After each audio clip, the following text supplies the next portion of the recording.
moon. The moon is a boat that drifts in the sky, with nobody near but the stars that stand by, peering down as if they wished to say, "Who pulled up the anchor and let you away?" That poem was by Ian Crichton Smith.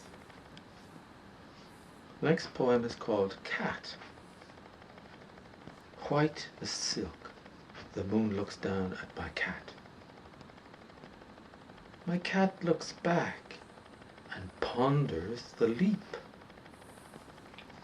That poem was by Brian Morse. And the final poem in this trio about the night is called In the Blue Night.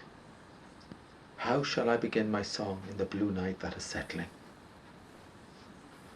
I will sit here and begin my song. This poem is by Owl Woman, Tohona Oda, translated by Francis Densmore.